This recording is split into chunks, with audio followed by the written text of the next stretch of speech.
Veliki pozdrav i dobrodošli na naš kanal. 2 fronta, 1 sekunda do eksplozije.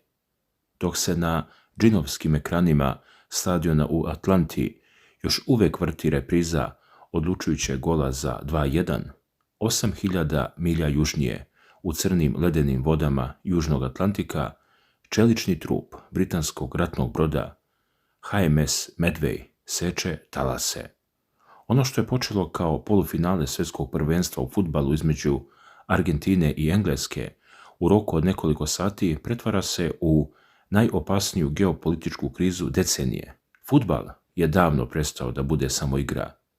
On je postao fitilj za barut koji tinja od 1982. godine.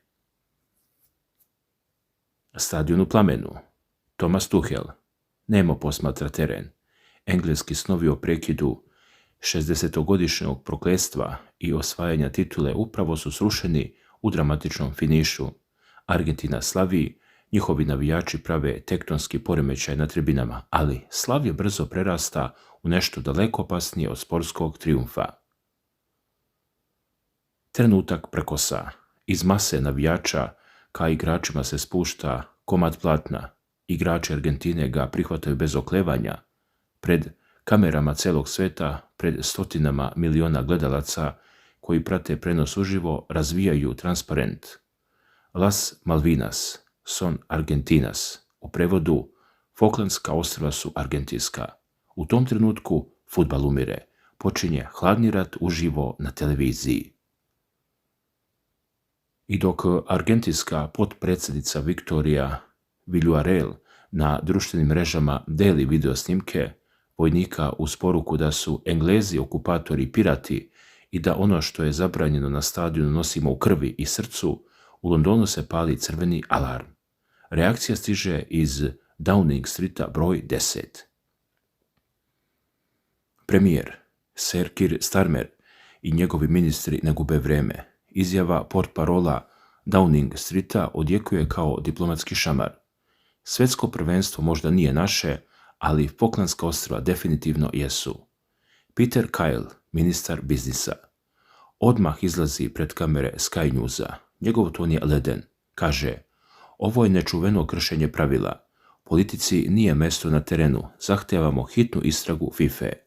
Sir Ed Davey, inače lider liberalnih demokrata, ide korak dalje i traži najdrastičniju kaznu u istoriji sporta. Ako su Rodri i Alvaro Morata suspendovani zbog skandiranja o Gibraltaru, argentinski igrači moraju biti suspendovani sa finala svjetskog prvenstva.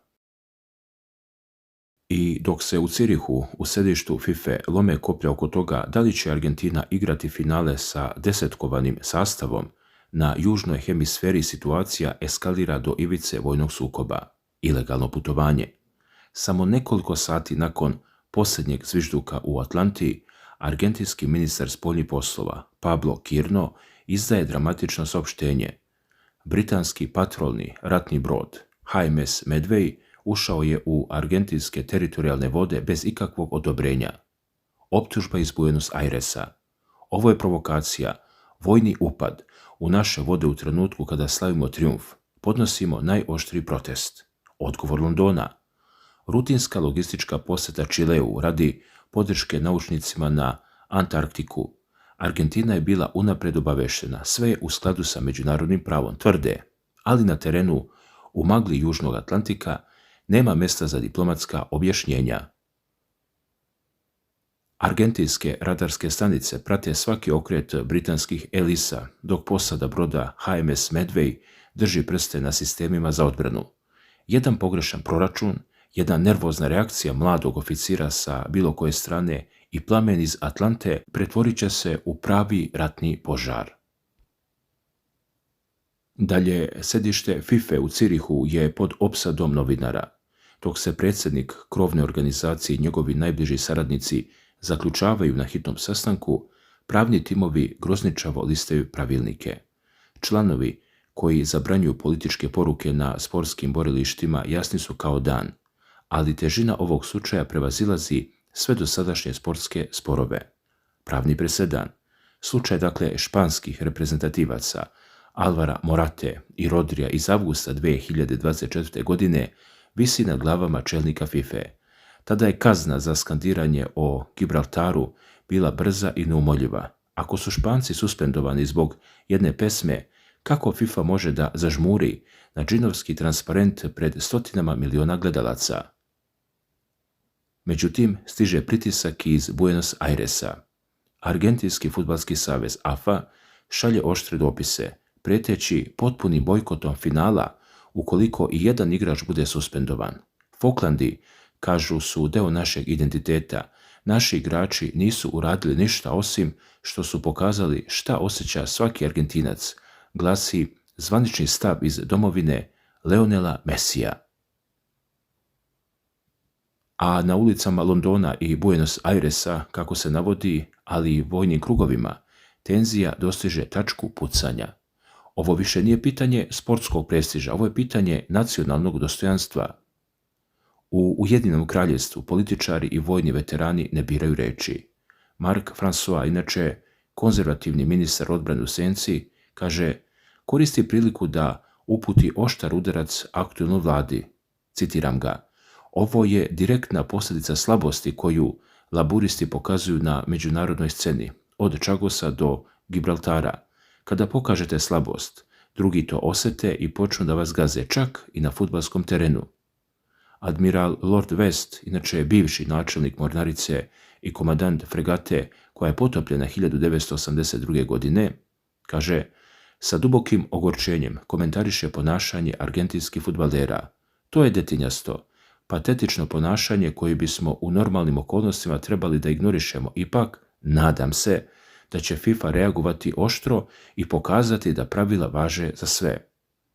Tom Tugendhat, inače bivši ministar bezbednosti, još je direktni i opisuje čin Argentine kao očajnički potez. Ovo je bes propale i korumpirane države koja pokušava da skrene pažnju sa sopstvenih unutrašnjih neuspeha, baš kao što su to radili i pre više od 40 godina. Na drugoj strani, argentinski navijači na ulicama Buenos Airesa slave prolazu finale kao nacionalni praznik, ne mareći za prijetnje kaznama. Za njih, reprezentativci koji su držali natpis Las Malvinas son Argentinas postali su heroji veći od samih sportista. Victoria Villarreal ponavlja rečenicu koja postaje zvanični slogan cijele nacije. Zabranili su nam da ih unesemo na stadion, ali su zaboravili da ih mi nosimo u krvi i u našim srcima. I dok se diplomate znoje u zatvorenim kabinetima, na društvenim mrežama i forumima besni pravi nekontrolisani rat miliona ljudi, sukob koji je počeo na terenu u Atlanti prelio se u digitalni prostor gdje se istorijske rane, fudbalska strast i nacionalni ponos sudaraju bez ikakvog filtera. Dalje, tagovi i objave na platformama X, bivši Twitter, Instagram i TikTok broje se u desetinama miliona. Navijači obe strane ne biraju sredstva. Engleski navijači masovno dele snimke iz 1982. godine, slike britanskih borbenih aviona Harrier i citate Margaret Thatcher uz poruke: naučite lekciju ponovo i pobedili smo na moru, pobedit ćemo i u Cirihu. Argentinski navijači sa druge strane odgovaraju lavinom mimova sa čuvenom Božjom rukom Diega Maradone iz 1986. godine pišući da je ovaj transparent samo nastavak istorijske pravde. Možete nam uzeti finale, ali nam istoriju i Malvine ne možete uzeti nikada, glasi jedan od najdeljenijih komentara sa preko 5 miliona lajkova. U raspravu se uključuju i neutralni ljubitelji fudbala širom sveta. Latinska Amerika listom staje uz Argentinu, dok evropski saveznici i navijači koji zahtevaju čist sport traže najstrože kazne za narušavanje neutralnosti igre. Iza bombastičnih naslova, ratnih brodova i političkih prepucavanja stoje stvarni ljudi. Oni čije su sudbine direktno vezane za ove hladne stene u okeanu. Njihovi glasovi donose surovu realnost koja se često gubi u buci fudbalskih stadiona. Na samim Falklandskim ostrvima u gradiću Stanley atmosfera je napeta. Za oko 3000 stanovnika koji ovdje žive ovo nije zabavan sportski skandal, već direktna prijetnja njihovom načinu života. Jonathan, lokalni farmer sa ostrva, citiram ga.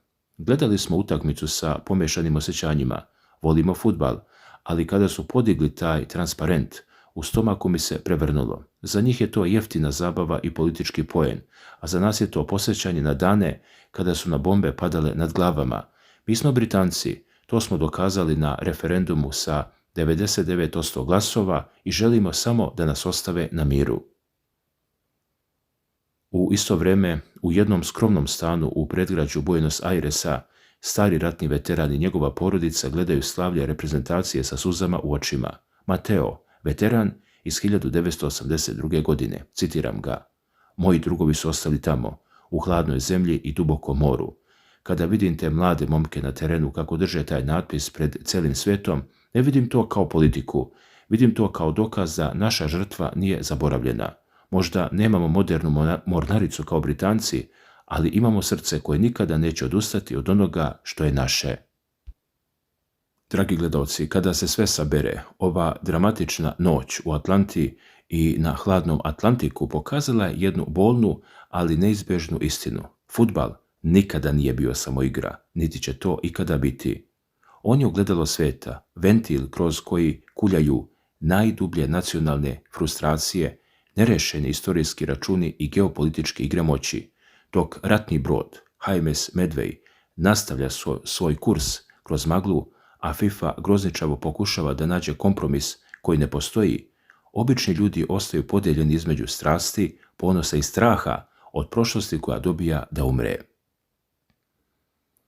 Dakle, svijet čeka odluku o finalu, ali jedno je sigurno.